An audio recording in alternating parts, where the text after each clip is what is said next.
Leçon de l'école du sabbat. Note d'Ellen G. White. Leçon 5. Sabbat 26 avril 2025. Les nations, deuxième partie. Il est impossible d'expliquer l'origine du péché et de justifier son existence. Cependant, il est possible de comprendre suffisamment l'origine et la destinée finale du péché pour rendre pleinement manifeste la justice et la bienveillance de Dieu dans sa manière d'agir contre tout mal. Rien n'est enseigné avec plus de clarté dans les Saintes Écritures que le fait que Dieu n'est en rien responsable de l'introduction du péché dans le monde, et qu'il n'y a eu ni retrait arbitraire de la grâce divine, ni erreur dans le gouvernement céleste qui aurait donné lieu à la rébellion. Le péché est un intrus, et aucune raison ne peut expliquer sa présence. C'est un mystère inexplicable, l'excusé reviendrait à le défendre.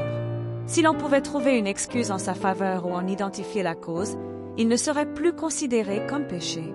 La seule définition du péché est celle donnée par la parole de Dieu. Le péché est la transgression de la loi. Il est l'expression extérieure d'un principe opposé à la grande loi de l'amour qui est le fondement du gouvernement divin. Tragédie des siècles, page 484. Peu à peu, Lucifer en vint à nourrir le désir de s'élever.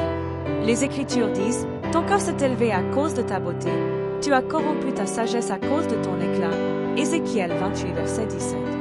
Tu disais en ton cœur « J'élèverai mon trône au-dessus des étoiles de Dieu, je serai semblable au Très-Haut. » Ésaïe 14, versets 13 et 14. Bien que toute sa gloire provînt de Dieu, cet ange puissant en vint à la considérer comme lui appartenant en propre. Mécontent de la position qu'il occupait, bien qu'il fût l'ange le plus honoré parmi les armées célestes, il osa convoiter l'hommage qui ne revient qu'au Créateur. Au lieu de chercher à exalter Dieu comme étant suprême dans l'affection et la loyauté de tous les êtres créés, il chercha à attirer sur lui-même leur service et leur fidélité. En convoitant la gloire dont le Père infini avait investi son Fils, ce prince des anges aspirait au pouvoir qui n'appartenait qu'au Christ. À présent, l'harmonie parfaite du ciel était rompue. La disposition de Lucifer à se servir lui-même plutôt qu'à servir son Créateur suscita un profond sentiment d'inquiétude chez ceux qui estimaient que la gloire de Dieu devait être suprême. Réunis en conseil céleste, les anges supplièrent Lucifer de renoncer à son dessein. Le Fils de Dieu lui présenta la grandeur, la bonté et la justice du Créateur, ainsi que le caractère sacré et immuable de sa loi. Dieu lui-même avait établi l'ordre céleste, et en s'en détournant, Lucifer déshonorerait son Créateur et amènerait sur lui sa propre ruine. Mais l'avertissement, donné avec une miséricorde et un amour infini, ne fit qu'éveiller un esprit de résistance. Lucifer laissa son envie envers le Christ prévaloir, et s'affermit davantage dans sa rébellion. Patriarche et prophète, pages 13 et 14.